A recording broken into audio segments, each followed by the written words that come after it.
मैं डॉक्टर विधि शर्मा, राजकीय कला महाविद्यालय कोटा के इतिहास विभाग से मैं आपको बीए थर्ड ईयर का पहला प्रश्न पत्र आधुनिक भारत या मॉडर्न इंडिया पढ़ाने वाली हूँ। आज हम आंग्ल मराठा संघर्ष पर चर्चा करेंगे। भारत में 3 आंग्ल मराठा युद्ध हुए। ये 3 युद्ध 1775 ईस्वी से 1818 ईस्वी तक चले। 1775 to 1880। 1818 ये युद्ध ब्रिटिश सेनाओं और मराठों के बीच हुए और इन युद्धों का परिणाम ये हुआ कि मराठों का पूरी तरह पतन हो गया।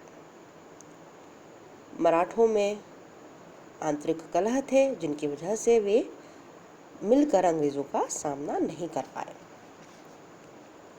इस वीडियो में हम प्रथम आंग्ल मराठा संघर्ष जो कि 1775 टू 1782 के मध्य चला की चर्चा करेंगे। इस समय की परिस्थितियां अगर हम देखें कि इस समय अंग्रेज़ किस पोजीशन पर हैं और मराठे किस पोजीशन पर हैं, तो हम पाते हैं कि प्लासी और बक्सर के युद्धों के बाद अंग्रेज़ इस समय भारत में मजबूत स्थिति में है। बंगाल में द्वैध शासन की स्थापना हो चुकी है और इसी कारण उनकी महत्वाकांक्षाएं बहुत बढ़ी हुई हैं। उधर पानीपत के तृतीय युद्ध के बाद मराठे कुछ कमज़ोर स्थिति में हैं। आप जानते हैं कि पानीपत का तृतीय युद्ध अहमद शाह अब्दाली और मराठों के बीच 14 जनवरी 1761 को हुआ और इस युद्ध में मराठों को अब्दाली के हाथों करारी हार का सामना करना पड़ा। कई योग्य मराठा सेना नायक इस युद्ध में खेत रहे, जिससे इस समय मराठों की स्थिति कुछ क्षीण दिखाई देती है। हालांकि युद्धोपरांत पेशवा माधवराव ने मराठों की स्थिति को कुछ संभालने का प्रयास अवश्य किया, किंतु माधवराव की स्वयं की अल्पायु में मृत्यु हो गई। उनको क्षय रोग हो गया था, जिसे टीबी कहा जाता है, और इस उनकी अकस्मात मृत्यु से मराठा राज्य पुनः गहरे संकट में आ पहुंचा था और मराठों के आंतरिक कलह अपने चरम पर पहुंच गए थे। इस स्थिति में अंग्रेज़ों को मराठों के आंतरिक मामलों में हस्तक्षेप का सुअवसर मिल गया और उसी के परिणाम स्वरूप आंग्ल मराठा संघर्ष प्रारंभ हुए, जिसकी पहली परिणति प्रथम आंग्ल मराठा युद्ध के रूप में हुई। बच्चों, यूनिवर्सिटी एग्जाम्स में प्रथम आंग्ल मराठा युद्ध के कारण और परिणाम बताइए, यह एक लोकप्रिय प्रश्न है जो कि 250 शब्दों की सीमा में प्राय पूछा जाता है। तो प्रथम आंग्ल मराठा युद्ध के कारणों पर हम बात करें तो पहला जो कारण है वह है अंग्रेज़ों की बढ़ती हुई महत्वाकांक्षाएं। भारत में इस समय अंग्रेजी सत्ता के 3 केंद्र थे: बंगाल, मद्रास और बम्बई। बंगाल में स्थित कलकत्ता काउंसिल और गवर्नर जनरल भारत में अंग्रेज़ों की सर्वोच्च सत्ता थे और इसी कलकत्ता काउंसिल ने 1773 में अवध के नवाब के साथ बनारस की संधि संपन्न की थी। यह संधि एक तरह से सहायक संधि जैसी संधि थी, जिससे कलकत्ता काउंसिल का रुतबा बहुत बढ़ गया था। उधर मद्रास की जो ब्रिटिश काउंसिल थी उसने उत्तरी सरकार और कर्नाटक में अपना प्रभाव बढ़ाया था, किंतु बम्बई परिषद मराठों की उपस्थिति के कारण कुछ विशेष नहीं कर पाई थी। बम्बई परिषद लंबे समय से सालसेट और बसीन के जो बंदरगाह क्षेत्र थे उन्हें प्राप्त करना चाहती थी और पूना के पेशवा दरबार में राजनीतिक प्रभाव प्राप्त करना चाहती थी, किंतु ये संभव नहीं हो पा रहा था। जब मराठों के आंतरिक कलह की वजह से उन्हें हस्तक्षेप का मौका मिला तो बम्बई परिषद ने इस मौके को हाथों हाथ लिया। दूसरा कारण इस युद्ध का ये था कि मराठों में आपसी कलह थे। पेशवा माधवराव की निसंतान मृत्यु हो जाने के कारण उनके भाई नारायण राव को पेशवा बनाया गया, किंतु माधवराव और नारायण राव के चाचा रघुनाथ राव, जिन्हें कि राघोबा के नाम से जाना जाता है, वे स्वयं पेशवा बनना चाहते थे और अति महत्वाकांक्षा में उन्होंने पेशवा नारायण राव की निर्मम हत्या करवा दी, जिससे पूना दरबार के मराठा सरदार रघुनाथ राव के विरोधी हो गए। इन सरदारों का नेतृत्व नाना फडणवीस, जिनका मूल नाम क्या था, बालाजी जनार्दन, नाना फडणवीस कर रहे थे। नाना ने पेशवा नारायण राव की विधवा पत्नी से उत्पन्न नवजात पुत्र को माधवराव द्वितीय या माधवराव नारायण के नाम से पेशवा घोषित कर दिया और प्रमुख मराठा सरदारों के साथ मिलकर एक रीजेंसी काउंसिल, संरक्षक परिषद, जिसके संरक्षण में ये नवजात पेशवा काम करेंगे, उसका गठन किया। इस परिषद को 12 भाई परिषद कहा जाता है। क्रुद्ध राघोबा भागकर बम्बई परिषद की शरण में चला गया और उसने वहां जाकर अंग्रेज़ों से सहायता मांगी कि अंग्रेज़ उसे पेशवा बनाने में उसकी मदद करें। अंग्रेज़ तो इसी मौके की तलाश में थे। वे तुरंत उसकी सहायता के लिए तैयार हो गए और राघोबा और मुंबई परिषद के मध्य सूरत की संधि हुई। यही सूरत की संधि प्रथम आंग्ल मराठा युद्ध का तात्कालिक कारण बनी। बम्बई परिषद व राघोबा के मध्य 6 मार्च 1775 को सूरत की संधि संपन्न हुई, जिसकी प्रमुख शर्त यह थी कि ब्रिटिश कंपनी राघोबा को पेशवा बनाने में उसकी मदद करेगी और बदले में कंपनी को सालसेट और भसीन के क्षेत्र प्राप्त होंगे। संधि के अनुसार राघोबा अंग्रेज सेना के साथ पूना की तरफ बढ़ता है और प्रथम आंग्ल मराठा युद्ध प्रारंभ हो जाता है।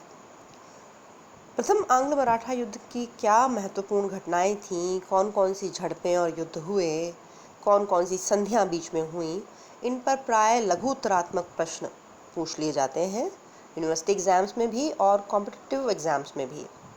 तो एक नज़र हम उस पर भी मार लेते हैं कि प्रथम आंग्ल मराठा युद्ध की प्रमुख घटनाएं कौन कौन सी थीं।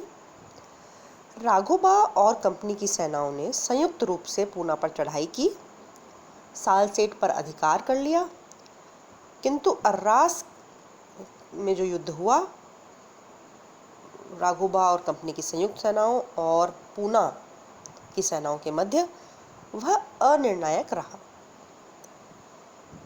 इस बीच भारत में सर्वोच्च ब्रिटिश सत्ता गवर्नर जनरल और उसकी कलकत्ता परिषद ने सूरत की संधि को अमान्य घोषित कर दिया और इस युद्ध को बंद करने का आदेश दे दिया, क्योंकि कलकत्ता काउंसिल के अनुसार इस संधि पर राघोबा ने हस्ताक्षर किए हैं, जो कि पेशवा नहीं है। दूसरा, इससे कंपनी को अनावश्यक युद्ध में कूदना पड़ रहा है। अतः कलकत्ता काउंसिल ने इस संधि को अस्वीकार किया और कहा कि युद्ध बंद कर दिया जाए, किंतु युद्ध फिर भी जारी रहा। अतः कलकत्ता काउंसिल ने कर्नल अपटन को पूना भेजा पेशवा और उसकी रीजेंसी काउंसिल के साथ वार्ता के लिए, और पूना और अंग्रेज़ों के मध्य 1776 में पुरंदर की संधि हुई। आप जानते हैं पुरंदर की संधि पहले भी मराठों ने पहले भी एक पुरंदर की संधि की है, शिवाजी और जयसिंह के बीच। अब पुनः पुरंदर की संधि होती है 1776 में, और इस संधि की प्रमुख शर्त क्या थी कि अंग्रेज राघोबा का साथ नहीं देंगे, सालसेट अंग्रेजों के पास बना रहेगा। उधर 1778 में फ्रांसीसी राजदूत सेंट लुबिन पूना पहुंचा, जिसका वहां पर भव्य स्वागत हुआ। जबकि अपटन का ऐसा स्वागत नहीं हुआ था। तो इससे अंग्रेजों को शंका होने लगी कि मराठों और फ्रांसीसियों के मध्य कोई संधि हो गई है। इसके अलावा सुखराम बापू जैसे मराठा सरदार गुप्त रूप से बम्बई कौंसिल से संपर्क बढ़ाने लगे थे। शायद वे राघोबा का साथ देने के संदर्भ में चर्चा कर रहे थे। इसी पृष्ठभूमि में गवर्नर जनरल वॉरेन हेस्टिंग्स और बम्बई काउंसिल ने लंदन में स्थित ईस्ट इंडिया कंपनी के कोर्ट ऑफ डायरेक्टर्स से पुरंदर संधि को अस्वीकृत करवाकर सूरत की संधि को पुनर्जीवित करवा दिया। युद्ध पुनः प्रारंभ हो गया। बम्बई काउंसिल ने पूना पर चढ़ाई की और ये सेना 19 जनवरी 1779 को तेलगांव के युद्ध में मराठों से बुरी तरह परास्त हुई और उसे बड़गांव की अपमानजनक संधि करनी पड़ी। हेस्टिंग्स ने बड़गांव की संधि को स्वीकार नहीं किया और युद्ध को जारी रखते हुए 2 सैन्य दल मराठों पर आक्रमण के लिए भेजे। एक दल कैप्टन पोफम के नेतृत्व में ग्वालियर की ओर और दूसरा जनरल गोडार्ड के नेतृत्व में पूना की ओर। इसकी सूचना मिलने पर नाना फडणवीस ने नागपुर के भोंसले, हैदराबाद के निज़ाम और मैसूर के हैदर अली को अंग्रेज़ों के विरुद्ध अपने साथ मिलाने हेतु प्रयास किए, जिसे अंग्रेज़ों ने असफल कर दिया। किंतु फिर भी मैसूर के हैदर अली ने मराठों का साथ देना स्वीकार किया। उधर ब्रिटिश सेनापति गोडार्ड ने 1780 में अहमदाबाद पर अधिकार कर लिया, बड़ौदा के गायकवाड़ को अपनी ओर मिला लिया और पूना की तरफ बढ़ा, किंतु पूना पर उसका आक्रमण विफल रहा।